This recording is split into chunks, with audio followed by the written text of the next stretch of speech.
আমি কিছু কথা বলতে চাই। কিছুদিন থেকে যাবৎ আমি দেখতে পাচ্ছি আমাদের কাবিলপুরের একটা রাস্তা নিয়ে মাঝে মধ্যে নিউজে দেখতে পাচ্ছি, মাঝে মধ্যে খবরে নাহলে ফেসবুকে রাস্তা নিয়ে অনেক আন্দোলন হচ্ছে।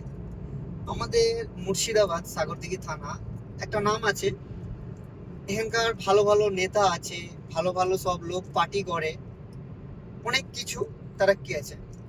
তো এত পার্টি করে, এত কিছু করে, তো সামান্য একটা রাস্তার জন্য প্রায় 1 বছর থেকে মিছিল করছে, আন্দোলন করছে, খবরে দিচ্ছে, কিন্তু একটা রাস্তা হচ্ছে না।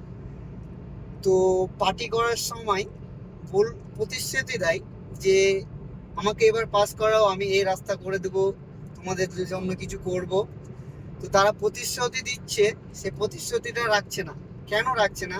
আমাদের মুর্শিদাবাদে একটা ভাষায় আছে, যেটা হলো মির্জাফরি দেশ। কিছুদিন আগে বাইরনকে নিয়ে এই ঘটনাটা হয়েছিল।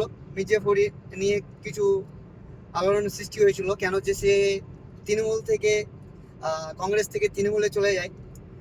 তো যারা প্রতিশ্রুতি দিচ্ছে তারা হলো এক নম্বরে চিটার।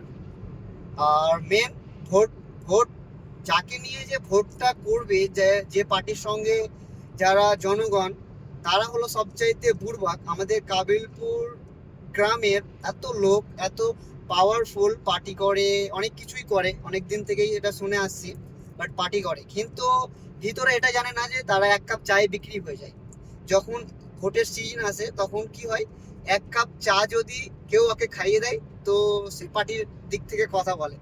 তো আমাদের মুর্শিদাবাদের নাম আছে, ভোটের দিক দিয়ে সব দিক দিয়ে নাম আছে, কিন্তু একটাই যে এতদিন থেকে একটা কাম করতে পারছে না, একটা রাস্তা করতে পারে না। তাহলে কিসের পার্টি করছে, কিসের ভোট কি? মানে দেশের কিছু উন্নতি তো করতে পারছে না, ওটা ছেড়ে দেন। তাহলে নিজের গ্রামের যে একটা রাস্তা, সেটা যদি না করতে পারে, 1 বছর ধরে মিছিল করে, আন্দোলন করে, এত কিছু করে, তাহলে কিসের জন্য তারা পার্টি করে? তারাকে তো ডুবে ডুবে মরে যাওয়া উচিত, ডুবে মরে যাওয়া উচিত। কেন এতদিন থেকে কেউ যদি পার্টি করে, তার হাতে পাওয়ার আছে, তার হাতে সবকিছু আছে, কেন হবে না একটা রাস্তা? সামান্য একটা রাস্তায় যদি না হতে পারে, তাহলে গ্রামের মানুষের জন্য কি উন্নয়ন উন্নয়ন করবে, কি করবে? আর ভোট নেওয়ার সময় প্রতিশ্রুতি দিচ্ছে যে এই করে দেব, ওই করে দেব, বেকার ভাতার করে দেব, কত কি করে দেব, কিন্তু শেষখানে ক্যাচ কলা। এটাই আমাদের দেশের, আর এটাই আমাদের গ্রামের নীতি। তো মির্জাপুরই মির্জাপুর বেঁচে আছে এখনো আমাদের মুর্শিদাবাদে, এর জন্যই কিছু হচ্ছে না, উন্নতি হবে না, আর আশা করি কখনো হবেও না। কেন যে আমাদের গ্রামের লোক এতটাই খারাপ, বলে আপনারাকে বুঝাতে পারবো না।